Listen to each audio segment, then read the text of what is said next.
Hello, I'm John Brink, and we are podcasting on the Brink from Northern British Columbia and from Prince George, the capital of Northern British Columbia. A beautiful, beautiful day today. We have a very special podcast today with a number of guests, one in particular, and then a couple of other ones, and you will kind of figure out who they are and what they are once we get into it. And our guest today is Andrea Sowers.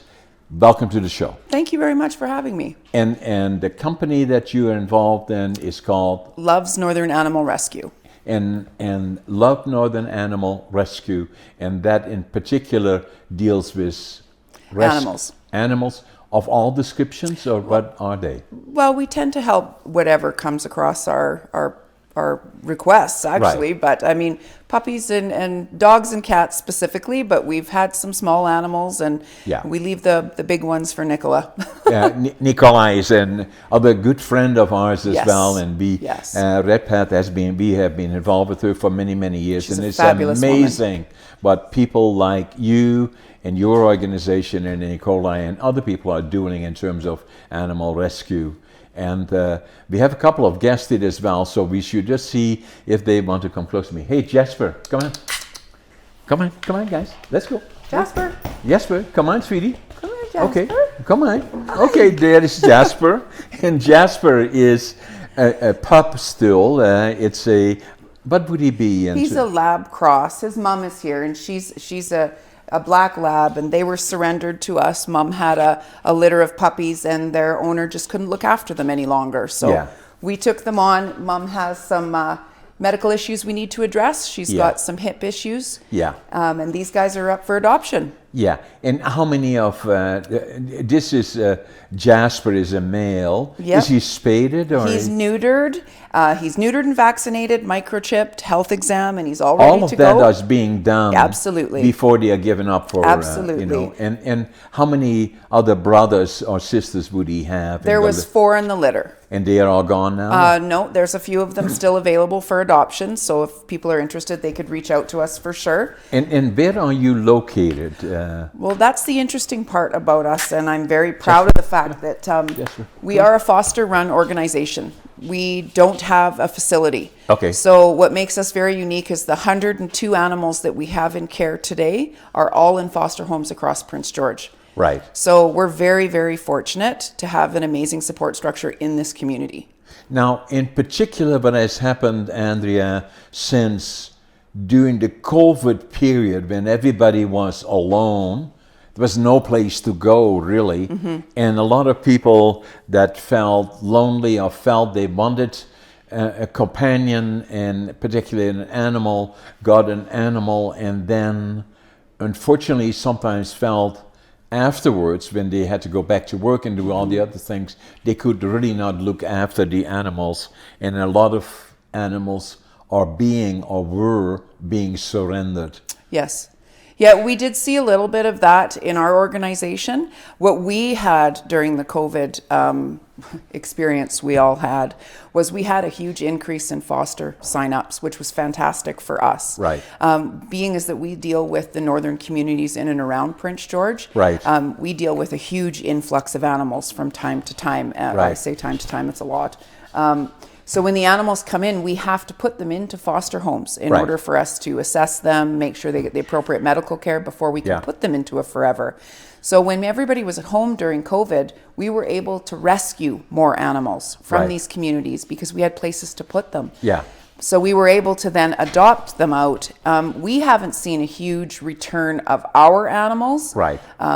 I say that I'm a little bit difficult to adopt from. Right. We have a 7-page application form, and we really want to make sure our animals are going into a forever situation. Exactly. But we have experienced some animals being surrendered back to us from other places.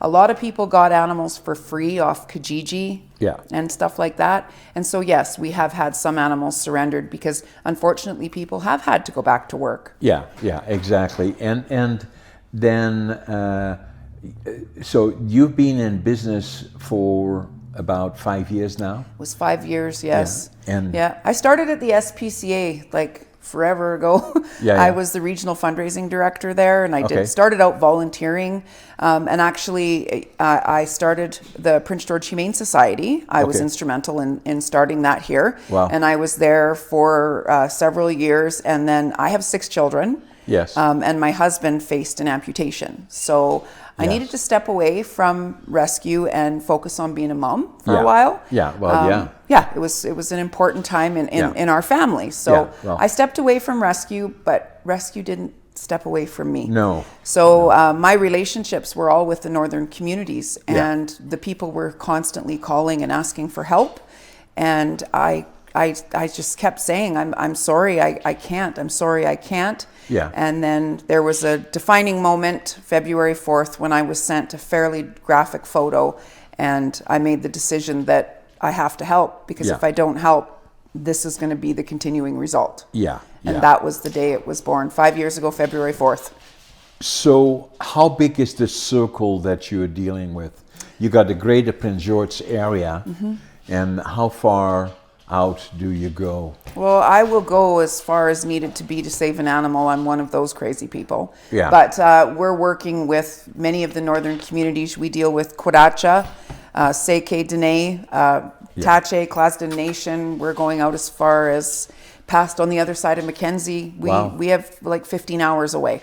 Wow. So anything that we service and what the animals need, we're transporting in by trucks, planes, or we have support structures coming in from doctors, police officers, anybody that's going in and out of community professionals that will support us in any way, shape, or form. So what would happen then, you get a phone call, and then what you really do is you're the link between where the problem is for whatever reason to finding that foster place to where you can place the animal for the interim, and then hopefully find by the placement alone already a forever home. Absolutely. Or otherwise look for one. Absolutely. Yeah. So we'll get a call from a community or a text message, and I answer my phone 24/7. I never have an off time, which frustrates my husband to no end. But I get a call and something is needed, or a 911 message, and I work immediately with transportation, whether that be flights or a community member or a volunteer. To drive out, pick up the animal, and get it here. Those emergency situations are usually something serious. So it needs to have immediate medical attention. So give me an example of a dog hit by a car, or hunting season, something, forgive me, but something's been shot. It happens. Porcupines, for heaven's sakes, we deal with a lot of porcupines, because as much as we both love dogs, John, they're very dumb. They will go and fight with a porcupine, not just once, but 3 or 4 times. And those are devastating to deal with. Porcupines? Yes. Or the porcupine quills, they'll get close to the dog because the dog is nosy. And they'll be sniffing, and then the porcupines, they shoot their quills. And so they go all over the dog's face and in the mouth, and it's awful. That must be dealt with by a vet. A vet. And it's very costly. Yeah. And we can easily do 5 or 6 porcupine treatments in a season. Easy. Would the dog do it again? Oh, they do it. I've had one dog in one of my communities do it 4 separate times in 1 year. Oh my goodness. He wasn't the smartest. But lovely. My goodness. So it's mainly dogs, and then cats as well, and then you have a whole list of people that want to be where you can place the fosters. Come here. We keep a list of fosters, and as the animals come in, our fosters apply, and some of them only want to take dogs or puppies, or some of them specifically sign up only for rabbits. We've had rabbits. Oh my goodness, eh? Yeah. Hey, come on, Jasper. Come on. I'm gonna get him on my couch here. Sit next to So so you have rabbits as well. Oh, we've had rabbits. I've had lizards, dragons, like bearded dragons. We just last week it was local. I had a call from an apartment manager. Somebody moved out of their apartment, and she went in a week later and found hamsters and they had left them behind. Oh, wow. So one of the very important questions on our application is, do you understand the lifetime commitment of an animal? Exactly. And it's huge for me. Yeah. I mean, I have animals. You Yeah. have animals. Yeah. And I don't see them as a part-time gig. No. I don't. They're part of the family. Correct. And, you know, and... Correct. And to me, that's a very important question. And they are forever. Yes. As far as I'm concerned. Yes. You know, so isn't they beauty? Hi, sweetheart. We love you. Yeah, Well, now we the kisses love start. you. Oh, yeah. We are buddies, right? And this is Jasper. Yes. And how old would Jasper be? He's 13 weeks old. He's so pretty, huh? He's beautiful. He's Yeah. got a nice fluffy coat. Oh, but you're again, so the person that nice. wants to adopt him must be aware that he's going to be a good sized fellow. Yeah. He's going to need exercise. Would he be about the size of his mother, would you think? Or? Maybe a little bit bigger, Yeah. but not by much. Yeah, you can usually tell on the claw that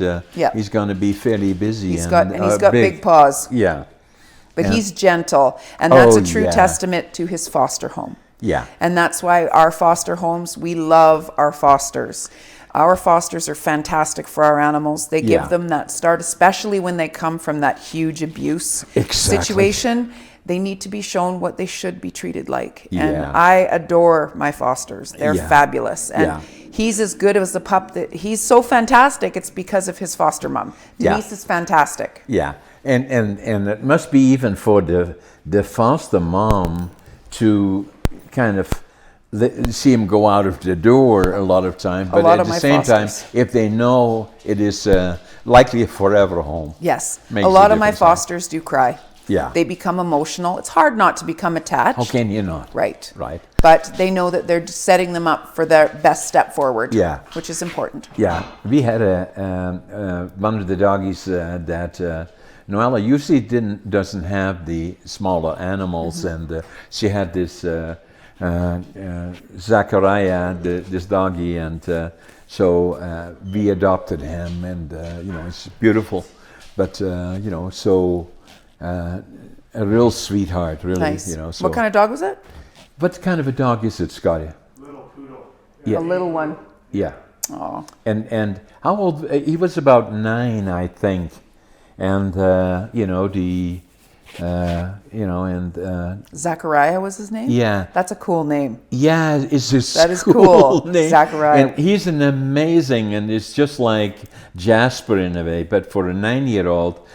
You know, and we treat him just like kids, right? So he lays on the bed, and has his head right in my laying around. It's his there, spot. and, yeah, and you know, it's so sweet. And then we have 2 more Westies. Nice. One is young, about a year and a half, and the other one is 13, I think. Oh, wow. And then Zachariah, you know, and they all get along well. So you have Zachariah. What's the other one's names? Yeah. What's the other dog? The other one is Emma, the young one, and the other one is Bailey. See, they're all kids' names. I like that. I like the Yeah. human names for the Yeah. animals. Yeah. Yeah. And they are part of the family. Of course. You know, and then we have also 7 or 8 horses. Wonderful. You know, both my wife and myself, we ride English dressage. And, you know, so, but we always have liked and love animals, you know. So you've always had a passion for animals as well? Yeah. So straight Always. coming from Holland, you Yeah. always did, even Yeah. as a boy? Yeah. Yeah. We always had dogs in the family, and they were always part of the family. Yeah, So what part of Holland are you from? I'm from the northeastern part, the province Groningen. They Yep. call that. It is within 10 minutes from the German border, and then going north is part of the North Sea that comes in to the northern part of Germany, and the other side is Denmark. Yep. So it's in the extreme. Yeah, my north. family's from Friesland. Okay, well, there you go. Yeah. That is right next door, you know, to us. So the one province is Groningen, the other province is Friesland, and then you go to the rest of Holland, you know. So Yeah, I went over when I was 20 and spent time over with my family and my grandparents. Yeah. And was shown where my father grew up. interesting Yeah. experience, huh? Yeah, my grandparents were both born in Zwolle. Yeah, in Zwolle. In Zwolle. Yeah, that's in Overijssel. Yeah. You know, so the next province down from Groningen is Drenthe, Overijssel, Gelderland. Yep. And Zwolle is the capital of Overijssel, you know. I got my love for animals from my grandmother. Yeah, Yes. very much so. Yes. Right? And, you know, so such an important part of, even for kids growing up with animals, not only having dogs, cats, and the combination of both, if you wish, like we have always in our family, my wife, myself, have both dogs and cats all together. And most of them are all rescues. Yeah, it's teaching kindness. Yeah. It's teaching kindness. Yeah. I have 6 children, and I hope that I'm teaching my children to spread kindness. Yeah. There's too much nastiness. And also, to a certain extent, the same with horses. A lot of the younger kids, and particularly girls, being involved in riding with horses, it gives them that sense of responsibility. Absolutely. It's a good sport for one, but also what it does, it becomes kind of taking care of the animals, and especially horses. Yep. Take some effort to take care of, and it teaches them that, you know. And we have a lot of foster parents that foster animals to show their children responsibility. Exactly. Looking after, because every little boy or little girl wants to get a puppy or a dog, but they don't understand the grand scope of having a puppy and the picking up of the dog poop in the backyard, or having a hamster and cleaning the cage or the cat litter box and things like that. So and taking care of them, and making them part of the family, being responsible, and taking them for a walk. Take them for a walk and make sure they get fed properly and get the proper diet, and or they are no different than young kids would be, the younger dogs or horses, and they take time and effort to take care of them. But they're a living being. Yeah, very much so, and they a real companion. So I always look forward to, we have a place in North Saanich, and so my wife is, we have a farm there as well, so my wife is in North Saanich, and then I usually go home to the North Saanich residence Friday afternoons, and then I come back to Prince George on Monday morning. But I always kind of look forward to going there and having all the animals, the horses, the dogs in particular. It's therapy. It's therapy. Yeah, therapy. And our last cat was a big orange one that we got here from Prince George. We must have had it for about 10 years, and had a full life, and and even the dogs and the cats get along just fine. Yeah. But that's your easiness in your home too. It shows your love for the animals. Yeah. A lot of people, they think innately that the animals just don't get along, but I mean, animals get along just like anybody else. When you bring them into your house, if you're calm, the animals are calm. Exactly. If you're a high-strung individual, your animals are going to be high-strung. They will react to you, but they are loving and a big part of the family. So what you were saying is that COVID has really not seen a great impact on surrenders, or is it more now, or is it about the same as it was before? We've had far more animals surrendered because of COVID. Not from our end, though. None of the animals that we adopted out. We're seeing from other places coming into us. And like I said, there's so many people that got free animals because they were home for a couple of years and, let's get a dog or a cat. And then when they went back to work, I don't have time for this. Right? And I understand, but again comes the question on the application of, do you realize this is a lifetime commitment? This isn't a part-time commitment. So we are now seeing a lot of animals surrendered, but what we're also seeing is breeders surrendering animals, because there's so many animals on the market right now. Is that so? There are so many. What is Jasper's mom's name? Josie. Sophie? Josie. Josie. So, can you give me Jofi here for a minute? You can let him walk. Come here, Jofi. So, oh my God, there he is. Hi, sweetie. Hi, sweetie. You're gonna come down visit me, Jofi. Come on, Sophie. Josie. Come on. Yeah, you come sit with me. How's that? You like it there? Here. You like looking around? You like it? Jofi? Yeah. So isn't that sweet? And she was an accidental litter. So she was in heat, and the vets are another issue. There's such a shortage of vetting appointments. The lady that owned her tried to get a spay appointment but couldn't get one. So she was in the backyard and was in heat and accidentally something hopped the fence, and it happens. I understand. That is how nature works, right? It is. And unfortunately, she got pregnant and then had puppies. And the lady that had her had a set of twins, was pregnant, and had a 2-year-old. So it looks to me then, correct me if I'm wrong, because Jasper looks like a true natural. So the one that impregnated her, was he then also? Heaven knows. Who knows? Eh? Who knows? It's but something that hopped the fence. Yeah. How does it preserve the? Because he is beautiful, right? He is beautiful, but I would say that he's a mix, and I could see some possible husky in him for sure. So possibly some shepherd. Yeah, I mean, who knows? The size of him, he could have some mastiff. Who knows? Yeah. But it's really cool nowadays. They do those DNA tests. Yeah. You ever saw those? No. They do you can actually, like, just for humans, you can do it for your dog and do a DNA test. Yeah. And we have a lot of our adopters that actually do it. Yeah. And they'll do a DNA test on the dogs. Yeah. And he's got a roll of toilet paper. Oh, that doesn't matter. He's a Purex we have lots of toilet paper. So hi, Jasper. Hi. That is the coolest Sophie, thing, is doing those tests. Sit with me. Yeah. and so and so what do they do with the DNA then? Well, it's just for the adopters, right? It's information that they have, and it's interesting because, I mean, Sophie. Us or the vets might make a call and say, oh, this is a lab cross. Okay. And then we'll get the paperwork sent in, their DNA sent back, and it'll say it's 57% lab and the rest is super mutt. It's actually a thing they put on there, super mutt.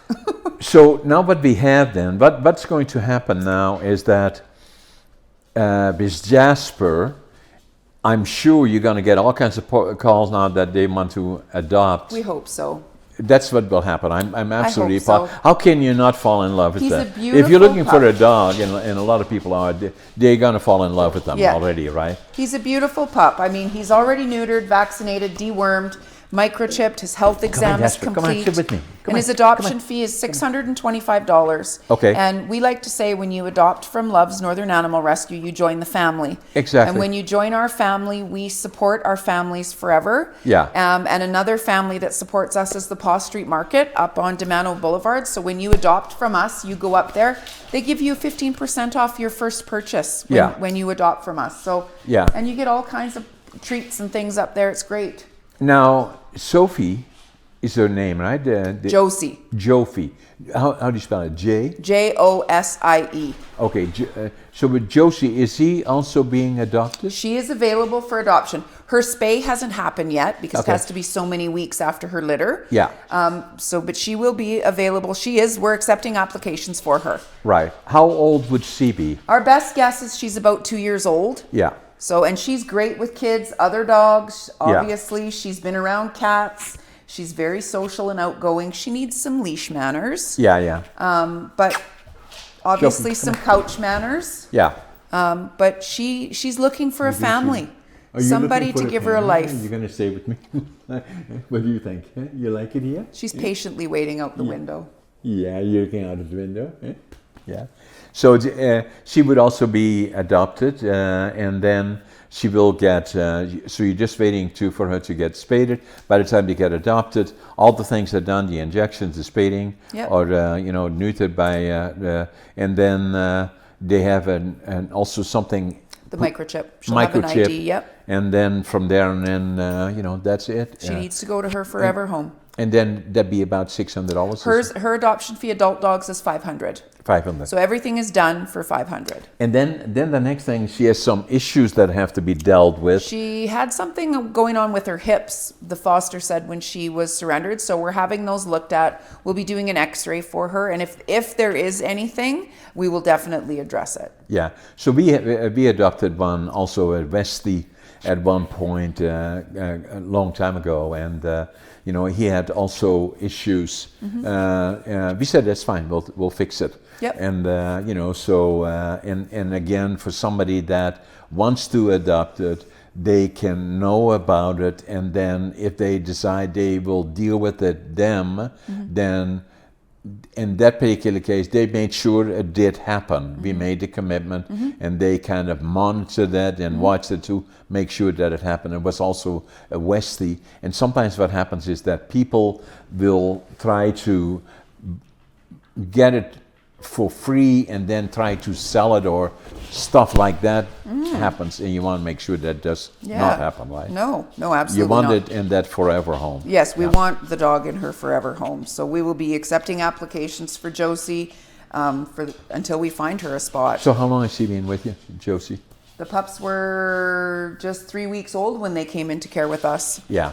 Yeah, just 3 weeks old. So they've been with the same foster for quite some time. Yeah. Some of the siblings have been adopted, but Yeah. this is Josie's big first day. This is her big exposure to the world. Yeah, yeah. So this is it's a big day for her. Yeah. So yeah, if anybody's interested, they can reach out to us on our Facebook page. That's one of the only ways to communicate. We're just a small rescue, only ran by a couple of girls. Okay, and the rescue page would go to... It's our Facebook page. Yeah. So we're a completely volunteer-run organization. There's Right. just a few women that run this rescue, and 2 of the girls, they work full-time. One for the Ministry of Forests, and the other one's a school teacher. Yeah. So all the time that It's they dedicate from the heart, right? Yep, it is. And do you also do you do fundraising in some form? That's I'm not all talking, we do. Huh? That's all we do, John. Yeah. Because- And so what do you do in your fundraising so that people that are watching us from around the region, in the area, and from around the world, for all that matters, is that if somebody feels that, okay, we want to make a donation of some sort for the fundraising, how would they do that? Well, they can check out our Facebook page first. Let's leave John's table alone. That's okay. You know. Come in. Jasper. I love you. We're Josie. getting ready to do Easter egg extravaganza this weekend, which you guys were so gracious to get some gift certificates and support us with. Right. So the gift certificates for Mr. Mike's are going to go into these Easter eggs, and we've got over 500 Easter eggs, and we're going to number them. Right. And so people buy the Easter eggs, and then these prizes are going to be coinciding with the eggs. People buy the eggs, and then they win the prizes in the eggs. So we're hoping to raise $2,500 with this fundraiser this weekend. Okay. We're also doing a bottle drive. How far are you now? I haven't even started. We're starting on Friday. So we're just finishing collecting prizes. Okay. So and how long does it take you how long? the eggs, we're going to sell the eggs over Easter. So we're hoping to sell them all out over the Easter weekend. Okay. He's got your pen. Okay, that's all good. You know, It's busy. It's busy. You invited us, Scott. Go ahead, guys. Go ahead. Oh, yo. What is she doing? Oh, my God, go on. Total chaos. Oh, yeah, we love you. Okay, sweetheart. Oh, my God, you're heavy. Oh, my God. Poor John. Ay. Yeah. Poor John. You'll never have us back. Oh, no. We love it. That's what I like about it, is that to have them. So then on the 15th, we're going to be doing a bottle drive. Okay. And we did a bottle drive last year that was a huge success. We raised $12,000. Oh, wow. That was a huge bottle drive. Being that our medical debt right now is $27,000. That's Right. what I owe to the vets here in town. Right. We have a huge support structure here with the vets. Right. The BCSPCA Spay and Neuter Clinic on Queensway and Ospika Animal Hospital are our go-to vets. They are fantastic for us, but that being said, we service a lot of animals and we deal with a lot of significant emergencies. Yeah. So our vet debt, yes, we pay it off, but we're constantly incurring debt. So, oh my goodness. So we will donate $500. thank you so much. And then we will challenge the other businesses to do the same. Wow, thank you very much. Yeah. That's appreciated. Yeah. So, look at it. Look at it go. You know, so this is so important and so critical, right? So, so we will do that and challenge individuals as well as other businesses to do the fantastic. same, you know. So That's fantastic. and do they contact you then if they want to make that donation? They can, or they can contact the vets directly and make the payments there. Yeah, preferably through you. Absolutely, Just they can go to directly make it simple, to us. right? Yep. And saying, okay, we want to do that as well. We accept this challenge that Brink made, so therefore we want to also let know that whoever does the same, who do they contact then? Myself. Yeah, Yep. and is there a phone number? Is there a website? It's 250-617-1419. 1419. Yep. In the name of the organization. Loves Northern Animal Rescue. Okay, guys, there you got it. Do it. You know. So good. And so now you gave some numbers in terms of you have how many people are now that are fostering animals for you. We have a lot of fosters, never enough. Yeah. I've got animals on backlist waiting to come in. So there again, what does it mean to be a foster? So to foster so with us, that people that are watching Yeah. this and saying, I can't donate money because I got no money or I'm Yeah. tight, but I want to help, maybe I can be a foster. You know. we're always looking for volunteers to help us, and fostering is huge. It's an integral part of rescue. Right. We need fosters, and all we ask our fosters to do is to open their home and love an animal. Right. To the best of our ability, we will provide all of the food and supplies needed to take care of the animal. Yeah. We provide the medical care.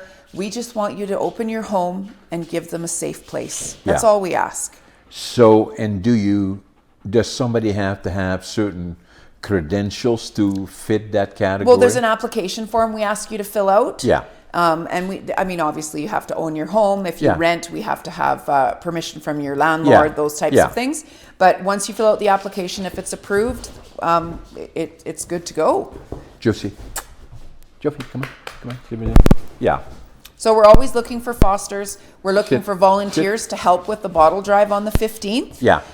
Because that is a huge fundraiser for us. So we're looking for supports there. And if anybody wants to donate bottles, they can contact the phone number I gave or us on Facebook, and we can go Give pick it up once the more. bottles. 250. 250-617-1419. Okay. And then we can organize to go pick up the bottles and take them to the depot. We have accounts at all the bottle depots, so you can drop them off and then just put them on our account. So what is happening now is then, so you're looking for foster families because you got several animals, mainly dogs, but also other ones, cats in particular. Yep. Always looking for fosters so we can bring in more animals. Like I said, we have so many waiting to come in. And we Right. just have a new relationship that we forged with a new community. So we have quite a few new animals that will be coming in over the next few months. So which will be adult dogs, and we need supports for Right. those to come in to give them a safe place. Yeah, yeah. Excellent. So now, with all the things that you're already doing, your husband's name is, Corey Sowers. and what does he do? My husband used to work for Northern Health, and he's been off on disability since he amputated his leg. Oh, yeah, okay. So, but he's okay then? He's totally yeah. fine. Yeah. He's a huge part of rescue. Yeah, well, So that's we do what it I'm together. saying. Yep. And then you have 6 children? 6 children. And how old are they? They are 11 to 21. Okay, give me their names and tell me what they are doing. Justice is the baby. He's 11. He'll be 11 on Friday, so Yeah. he's still in school. And then I have Chanel. What grade is Justin in? Justice is in grade 4, and Yeah. then we have grade 5, grade 8, and then Brogan's in grade 11, and Emily has graduated. She's a model. Okay. And my daughter Madison, In Prince George? she Emily? is contracted in Kelowna. Okay. We actually just spent some time in Kelowna doing photo shoots, so Yeah. I'm very, very proud of her. Yeah. And then our other daughter, Madison, is a Red Seal, working towards her Red Seal at Fraser Way. Okay, Yeah. good. And your oldest one, 21? 21 Madison is working at Fraser Way, and my son Brogan, who is 16, he's a boxer. Is he a boxer? Yeah, has his first fight on the 15th. Oh my goodness!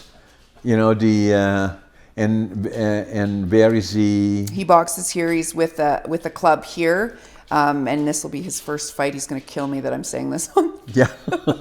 You gonna go there? Yeah. But we're very proud of our kids. We're very proud of our kids. Yeah. So and again, boxing is a very good sport. Yes. Very active sport. Yeah, he's 6'5". Is he 6? Where did he get that from? My husband and I are both very tall, but he's gotten quite taller than everybody. Yeah. Yeah. Interesting. So so that again, it sounds to me like your family is already, other than for the younger one, but the 11-year-old, but they pretty much, mature. They're very much into animals. They're all I'm hoping to raise kids that are going to make a difference. Yeah. That's what my husband and I are trying to do. Yeah. Our youngest 3 are foster children. We brought the kids in almost 13 years ago. Yeah. So they've been with us forever. Yeah. They're never leaving. They're our family. Yeah. And that's where my initial interaction started with First Nations communities. Yeah. And so you're still quite involved with First Nations as well? That's what we work with. And it's excellent for our children to be able to provide supports for the communities in which they come from with incredible pride. Exactly. We love it. And we have great relationships in the communities. And the kids just really, they adore it. Yeah. And, so, I was quite involved, and I did a keynote presentation in Telqua, actually, just outside of Smithers. A lot of First Nations were there last Monday, I guess. And this is such an amazing country. Like your parents probably were born in Holland. My dad was. My mom wasn't. Yeah, came here when? 4. He was 4 years old. When he was 4. He was 4. So was that right after the Second World War? Yes. Yeah. And a lot of then people emigrated with the families just post-war, because there was always a fear that, after the liberation, a lot of people sometimes think that once the war is over, everything is back to normal. No, that's not the way it is. I remember the stories my grandmother used to tell me, that her and my grandfather and 4 boys got dropped off once they got off the boat out on the East Coast, and then they came across to I believe it was Calgary, and they got dropped off on a street corner, and a farmer picked up my grandfather, and they didn't speak any English. Yeah. And all my grandfather said to my grandmother and the boys was to wait there because he was going to work for the day. She had no idea if he was coming back or nothing. And she sat on the street corner with her 4 boys until he came back that night, because he got a job working the land. Yeah. And that's how they began their life here in Canada. Yeah. And that a lot of times is the case. Like even for myself, I was born in 1940, and makes me 82 and a half. Actually, I count the halves, because once you get to the end, you want to make sure. And so when I came here in July of 1965 by bus, my dream was always.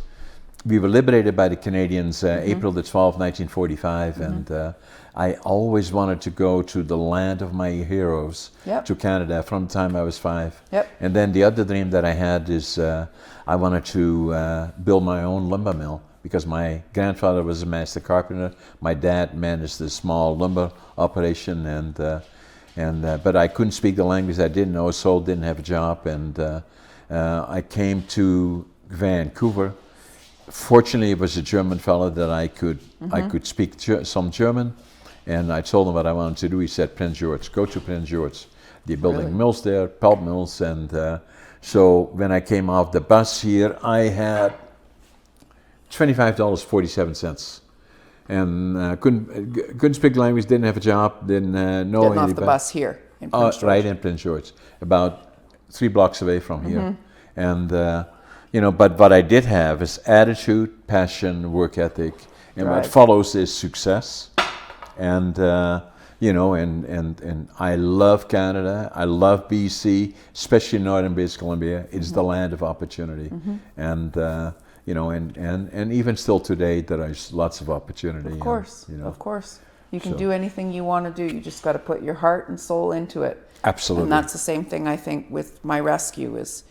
It was hard in the beginning doing it on my own, and it wasn't easy, but I love animals so Yeah. much. Yeah. And my family is the most important thing in my life. My family, Obviously. my husband and my children. Yeah. But I was raised in a home always with animals. Yeah. And my grandmother instilled in us the kindness. I mean, that woman was the most, like, when you talk about grandmas, like, she was, if you ain't Dutch, you ain't much, she used to say. Yeah. Man, she was an amazing woman, and she made us who we are. Yeah. And when I die, I don't care if I have $1 million. I don't care. Money is just No, a number. I right? don't. So, I yeah. want people to look at me or think of me and say, yeah, she did something. She did something good. Exactly. She did something. Yeah, I remember her. So important, She did this. right? Yeah. I want to do something, and Yeah. I want to make a difference. Yeah. And that's all I care about. Yeah, and that's the right value. So the other thing that I did is, and I don't know if you're familiar with it or not, is that Yes. did you get my books? Yes. So I always wanted to write a book about it. Not so much hoorah, hoorah, John. You know, this book is an autobiography. It's against all odds, and you know, but basically saying these are my dreams, and then going through all, as you well know, the ups and downs, but staying the course, Yep. never giving up. Yep. And that's what this book is all about. It took me 20 years, 80 years to live it, 20 years to think about it, 2 years to write it. 2 years. Yeah. Wow. And then the other one, you familiar with this one? That's the one I know. Yep. Yeah. Have you got a copy of this Not one? that one, no. I will sign it for you. Awesome. Yeah, and did you get one from me, a signed No. copy? I'll sign one for you too. Oh, awesome. On Thank this you. one. This one was that I was not very good academically in Holland. I failed grade 3. Not many people fail grade 3. No. And I failed grade 7 3 times. And then they said, what are we going to do with this guy? And my parents were beautiful and very committed. But some people said, well, maybe he has to go to mentally challenged school, you know. And fortunately, they didn't do that. So they sent me to become a furniture maker at 14. I got a job in a furniture making factory. And then when I was 17, I was drafted into the Dutch Air Force. Yeah. Because it's, you know, you get drafted Yeah. then, not anymore. Actually, it was very good, actually. And then, but I still wanted to go to Canada. And then I felt I had failed, and I wanted to prove to myself that I could do it. So that made me go to Canada, and then I wanted to start with nothing, right from the bottom. Yeah. So I couldn't speak the language, didn't know soul, didn't have a job, came off the bus here. Started in as a cleanup man and lumber pile, and did all the other things. And, you know, but then when I was 57, I walked into this store on 3rd Avenue, I think, and it was Books and Company. And for some reason, I was standing there looking at this book, and it said, Driven to Distraction. I don't know why I looked at it, but It's meant to be. it told the story about ADHD. Yep. And so when I went through it, and finally the guy that owned the store said, "What are we going to buy it or what?" You know, so obviously I bought it. You know, Of course. so and then I wrote in it in Dutch. Now I finally know who I am, because I was ashamed of it. Shame. Then for about 5 years, I didn't talk to anybody about it other than my wife. But and then one day I walked into my doctor's office, and he was the doctor. He was a friend of ours as well, and he said, "Well, John, why here?" And I said, "I think I got ADHD." And so as we talked about it, and we started then looking at the different elements of that determines if you are or not, and say, "I believe so too." And then it took me a long time after even that before I went more public about it, because there was an element of shame, stigma involved. Of course. At the same time, I was building my lumber company, and I cannot go to a banker and saying, "Well, I'm looking at lending from you X amount of hundreds of thousands, millions of dollars, and but I got to tell you, I got a bit of a mental disorder, or ADHD, and and so you couldn't talk about that. So everything has changed now. It's what I call a superpower, and and I became more public about it in the last 5, 6, 7, 8 years. Well, it's important. And and in particular, which is what interesting, I was honored in receiving the honorable doctorates of laws from the University of British Columbia in 2019, and allowed me to speak about it more, about not only PTSD, going through the war years, which were very difficult and very, as you know from your background, and then as well as the inner child issues, and then starting from the ground up here, and I felt I had to talk about it more. But then finally, when I read the book, I became aware of was one of the reasons, and I felt that the frequency of occurrence of ADHD much higher than most people had anticipated.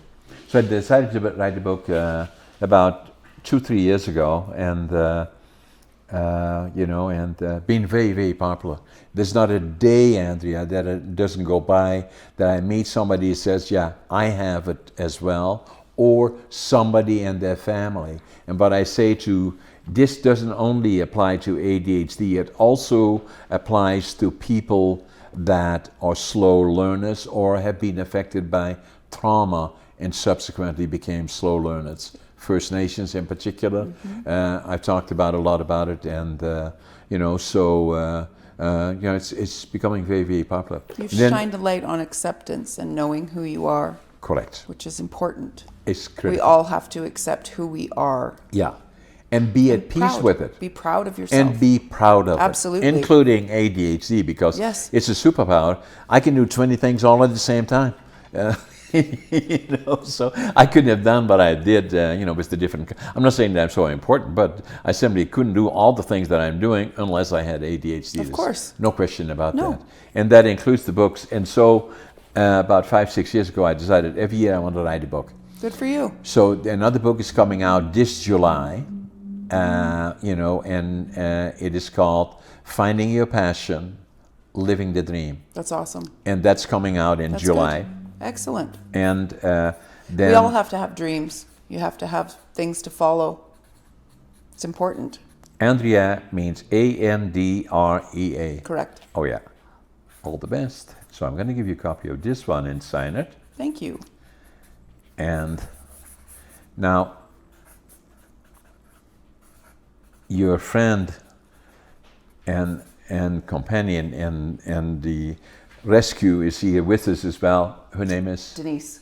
Denise? Correct. So I'm going to get you also copies, Denise, of the book and sign them for you. Awesome. And this is this one, Andrea. Thank you. And then this one is to Andrea.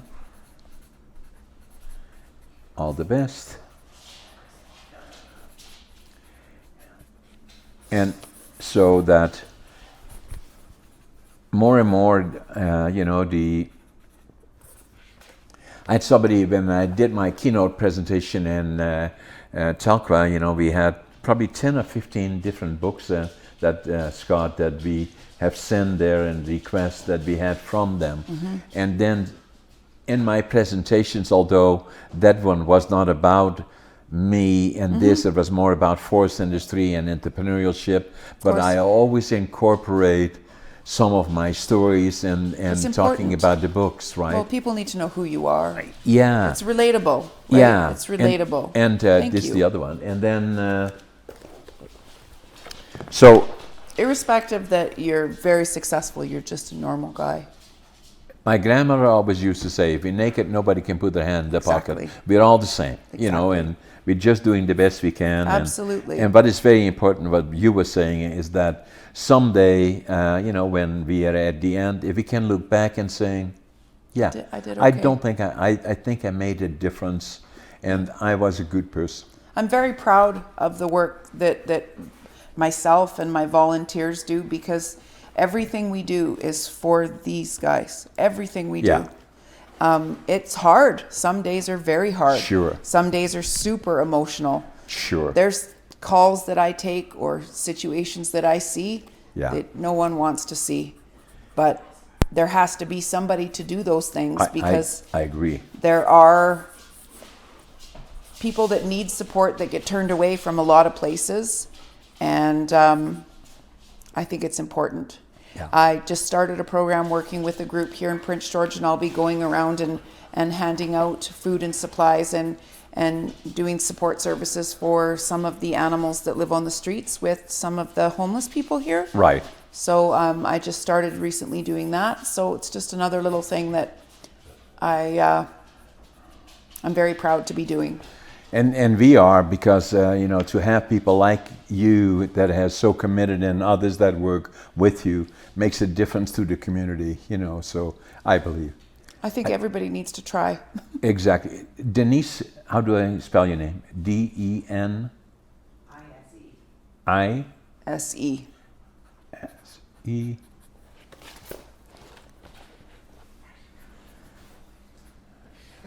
I got two for you here, Denise. And so, again, we just want to repeat that we're looking for people that want to make donations. I've already committed $500. I want to challenge my friends in the city, the ones that, the businesses in particular. Knowing that we're not a registered charity. Yeah. We're not a registered charity. I say we're just a bunch of moms that love animals. Yeah. So, and I haven't had the time, honestly, to work towards being a registered charity. Yeah. And if we had a facility and all of those things, the money would go to housing the building and paying the bills, and we need the money to go to the animals. Yeah, and I agree with that. And so I just want to challenge everybody else to be part of it in some form or fashion, and then also to the people that could be volunteers that are willing to be fostering, and because there is always a shortage of that, and and then also check your website on in particular. Yep, go to the Facebook page. Yeah. Just follow us. And share it. Sharing is huge. Yeah. Sharing our adoptable animals. We've adopted animals all the way to Vancouver, all the way to Manitoba, just by shares. Facebook is very powerful. Yeah. Social media is powerful. And we have lots of people looking at our social media that from all over the place, all over the world actually, and very powerful programs that will include a lot of people. I just want to say hi to the dogs before we. These are for Denise. Yep. All I want to do is spread hey guys, kindness. come on, sit with me.